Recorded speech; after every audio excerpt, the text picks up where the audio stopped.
Hey, what's going on, guys? Back by popular demand, another Jamal Hill is completely delusional video. He's done another interview.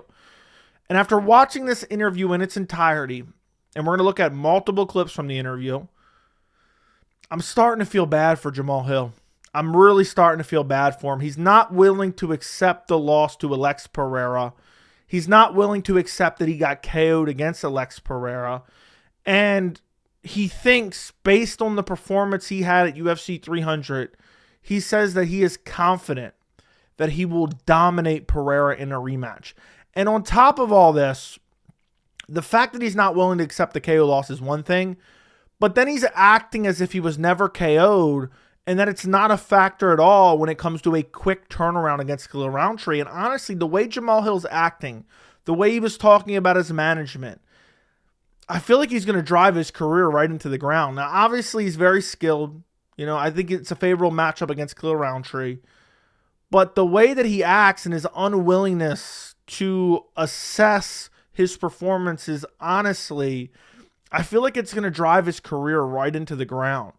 You know, the bullheadedness, the unwilling to accept it, the delusion, it's getting worse and worse. And this one, it wasn't as bad, honestly, even though I say it's getting worse and worse.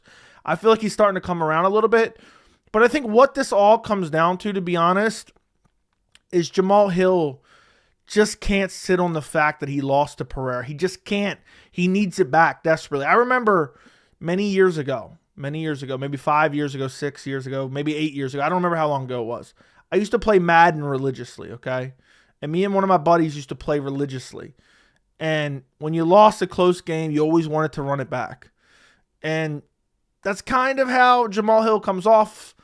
But at the same time, the UFC and the title doesn't work that way. And also the fact that you just got brutally KO'd, you're making a quick turnaround against another killer, it's not the same as playing Madden.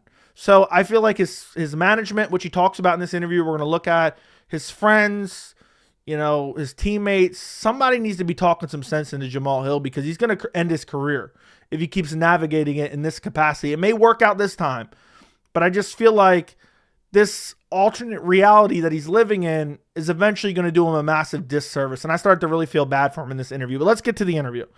Let's start off right away where he just says kind of, you know, what he learned from UFC 300. By the way, this was actually a really good interview. This guy asked some decent questions. I don't remember his name, but it's Inside Fighting YouTube channel. I will link the full interview down in the description if you guys want to go check it out. Asked some great questions. Was a little, you could tell he was kind of walking on eggshells with some of the questions, but he asked very good questions to Jamal Hill. But this first answer is just Jamal. It's not that bad, but it's just kind of setting up the rest of it. And it's just kind of him saying, essentially, he wasn't paying attention at UFC 300. Let's listen. To go. So from that, I just stay locked in, stay focused, and just stay active, bro. Just want to stay active, stay busy. I've been out for long enough, you know, and I'm ready to just cement myself back in and get back in the rhythm of things. So he doesn't want to sit on the loss. He doesn't want to sit on that L. You know, he doesn't want to sit on this really at all. So he wants to get right back in there, which we all knew already as soon as that fight was announced. And he says, oh, I got to stay locked in. I got to stay, you know, whatever. Basically saying he wasn't kind of paying attention, which he alludes to a little bit more. But let's skip ahead to the next clip because this is where he starts assessing his performance a little bit. Before, we're going to get into it here in a second. The most delusional clip was the part where he says, based off the performance, he believes he will dominate Alex Pereira in the rematch. But we'll see that in a second. But let's listen to this. This is him reflecting on his UFC 300 performance. Keep in mind, it only lasted a couple minutes because he was brutally KO'd. But let's listen to what Jamal Hill's assessment of the fight was. My performance prior to the start, but I felt like I was doing good. You know, I felt like everything was going how I wanted and how my team had, how we had planned for it to go. We were controlling the angle that we wanted to control. We were controlling the handwork. I was finding my strikes from the inside leg kick, the outside leg kick. You know, I was finding the kicks to the body. Started touching them to the body. Measured out a couple left hands up top. Caught her, landed a right hand over the top. Had him biting off of feints, and I felt like it was going really well. Imagine if you didn't see the fight and you just heard Jamal Hill here. I don't think anything he said there was particularly egregious, but he landed one right hand in the first round and a couple kicks and then got knocked out because the fight didn't last very long because Pereira put him to sleep, tucked him in with a left hand, read him a bedtime story afterwards. And he's like, Yeah, like everything was going perfect. It was picture perfect until Herb Dean got involved. That's kind of what he's alluding to here. You know, I don't want to put words in his mouth. I know people are going to say that, but that's kind of the vibe I get here. You know, he kind of gets into it more in a minute. But like, come on, man, come on. Why is in every interview basically the performance was, oh, I was putting on a flawless performance and I got caught because of Herb Dean? Why in every interview we got to do that? I feel bad for this guy. Not only did he take some brain damage, he took some emotional damage from Pereira as well. Now, this next clip is him asked about the stoppage, and I believe in this timestamp, I left a question here because he's kind of like, the interviewer asked a question, and then Jamahal Hill's like, well, what are you talking about? What about it? And it's kind of just a weird exchange here. To give you your stance on the stoppage. Can you just give us your opinion on how you feel about that? Or I mean about the stoppage. Sorry, about the stoppage of the actual fight. So the low blow, Herb stepping in and then immediately. That's what I mean by walking on eggshell. The low blow, I mean the hip, because Jamahal Hill says it was not a low blow. He says he hit the hip. We've seen it in other videos. I will link the other Jamahal Hill videos down in the description if you want to go check those out. Start the fight again. I mean, it is what it is. You know, as I said, it's protect yourself at all times. You know, you gotta be aware. You gotta be on point of everything that's going on at all times. Whether it's something that's missed by anybody, anything. You know what I mean? You have to be on point at all times. My job is to be on point at all times, and even through some, you know what I mean, some adversity, I should, you know what I mean, still staying on point, as much as possible. So there you go. Jamahal Hill didn't know you're supposed to pay attention in a title fight, main eventing a pay-per-view against a dangerous opponent. That's essentially what he says there. Again, alluding to the Herb Dean thing. He was distracted. Herb Dean, he didn't know what was going on. I think even here in a minute, he says there was some confusion because he's asked specifically point blank, do you blame Herb Dean? Great question. Great question. Do you blame Herb Dean? Listen to his response. Like I said, at the end of the day, ultimately, it was up to me to defend myself. Is there something that I would have liked to have Herb to have done differently to put me in what I felt would maybe be a little bit more of a fair space? To be in a little bit more of a fair space. He believes Herb Dean was unfair to him. I just don't get it, man. Herb Dean did everything just fine. Just fine. You threw the first punch. You touched gloves. If you weren't ready or you felt like you closed the distance, speak up at that point in time, but he didn't. He took a step as you kicked him in the groin. Before Herb even called the timeout. I would pull up the slow-mo, but I pulled it up in so many videos, people are going to kill me if I pull it up again. So it's just weird that he keep. And the cop-out ultimately is, well, protect yourself at all times. I was screwed, but I should have protected myself at all times. That's kind of the cop-out here. But we'll listen to it a little bit more. Yeah, you know, it created quite a bit of confusion in the moment, but it is what it is. Like I said, I'm moving forward. So I'm happy he's moving forward. It created quite a bit of confusion. Quite a bit of confusion. Maybe when that left hand landed, it did look like he was confused quite a bit. He was dazed quite a bit. And again, it's just not really accepting the loss that well. He seems to have toned it down. I feel like maybe now as the fight's gotten further away, he's not as salty about it, so he's kind of toned it down a little bit. But still, you can see deep down he's blaming Herb Dean. I wish Jamal would have just came out and said, look, Pereira's the better man. He was the better man that night. I felt like the low blow in the sequence that happened afterwards threw me off my rhythm. I even said that when it happened live. I even talked about that in my live stream when it happened. Like, I understand him maybe getting thrown off his rhythm a little bit, but he's like, well, Pereira closed the distance and I wasn't out cold, which he talks about in a little bit here in a second. And it's just like, man, come on. You can't accept reality at all and just eat the loss. It is what it is, man. It's just weighing heavy on his heart. And honestly, I'm feeling bad for him, to be quite honest. I really am feeling bad for him. Next clip. This is another great question, by the way. Is your team happy with the quick turnaround? That's what he's asked here. Everybody's good.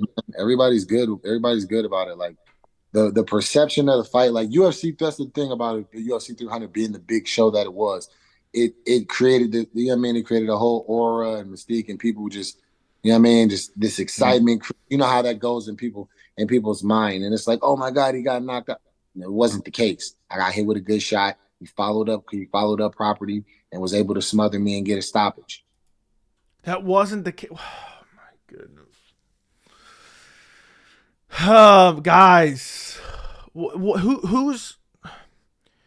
I mean, is this guy really so willing to knock your teeth down your throat? He doesn't have a teammate, a friend, a manager, a family member that's willing to tell him, dude, you got KO'd. Maybe let's take a little bit of time off. I know you don't want to sit on this L, but let's take some time off. I mean, seriously, how is nobody in his inner circle willing to tell him that he got KO'd multiple times, not just once, but multiple times? He didn't get smothered with ground and pound. You jumped up. I showed this in my last video. He jumped up and asked Herb Dean and the doctor, what did he get hit with?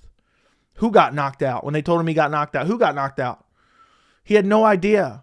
And he's like, oh, it wasn't the case. It just wasn't the case. I mean, I've showed the footage in slow-mo multiple times. He was knocked out at least twice in the exchange, but let's listen to some more. Good on him. I'm good to go, and I'm ready to willing to work and get right back in there. So that's what it is. I hate to ask this That's a question. weird ass thing I seen online. People like, oh, fire his manager. My manager works for me. He doesn't tell me what to do. No, You know I wasn't saying that about your manager. I'm not saying you. That's why I said people. Yeah. But like he works for me. He don't tell me what to do. We work together on things. He brings things to me. You know what I mean? But the ultimate say so in my career and how I move is my decision. I mean, I run this show. He runs the show. Well, so did Alexander Volkanovski when he decided to step in on short notice against Islam Makhachev. And what happened there? Got brutally chinned, and they said, you know what? I can't sit on this loss. I need to get a quick turnaround. Let me get a quick turnaround against Ilia Topuria. What happened there? And now I'm seeing shades of that in Jamahal Hill right now. And you see, again, the interviewer was a little bit nervous. I'm not saying that, Jamal. Don't knock my teeth down my throat at Thanksgiving dinner, please. It's just like, the reason people are saying fire your manager is because you shouldn't get brutally KO'd against a high-level fighter and then literally jump right back into camp and then fight another brutal KO artist. Especially when you're young, you're early in your career. I know Jamahal Hill's been around for a little bit. But, like, imagine he gets KO'd by Khalil Roundtree. That's career over. I mean, that's a bit of an exaggeration, but that's career over. And I feel like Jamahal Hill is driving his career right into the ground. Someone should tell him, let's take another month or two. Let's take maybe 3 months. Let's fight at the end of summer. I know you don't want to sit on this L, but let's make sure we don't sit on another L. And again, I think Khalil Rountree's a favorable matchup for Jamahal Hill. But at the end of the day, oh, man, it's like Jamal is... I feel like he's saying the buck stops with him. I feel like he's navigating his career in a horrible direction. I'm really starting to feel bad for him the more I listen to it. And again, this is the second time now I've listened to it because I just got my timestamps from it. I'm starting to feel honestly bad for him. I wish there was someone helping him navigate a little bit more. Obviously, I can't. That's easy for me to sit here behind a microphone and a camera and say, oh, this is how you should navigate your career. But I just think quick turnarounds after serious brain trauma is not good. Again, Pereira not only KO'd him, he tucked in sweet dreams. He read him a bedtime story. Okay, he does it in 3-month turnaround. We've seen this story with Volkanovski, and Volkanovski got knocked out in late October, so he had November, December, January, almost the same story, 3.5 months. Imagine Jamal gets KO'd by Khalil. Now let's listen to the next part where he talks about Pereira, and this may be the most delusional point of the interview, and the part that really was like, you know what, I have to make this video. People have been asking me to make this video. I'll make the video. He desperately wants Pereira. He cannot sit on this L, and he says, based on the first performance at UFC 300, he believes he will dominate Pereira. Listen, get a load of this guy. Or and things like that, but it is what it is. I have every intention on fighting Alex again. I don't care about the belt at this point. It's about getting back to that fight so I can show what it really is. Why is that so important to you? And why is the mentality shift? Just because of how it ended, just because of how it went. And I feel that don't say running it back, I definitely dominate that fight. You could tell he was questioning whether or not he should even say that. Running it back, I'll definitely dominate that fight. Jamal landed one right hand and a couple leg kicks and then got brutally KO'd. And in his mind, everything was perfect. Everything was great.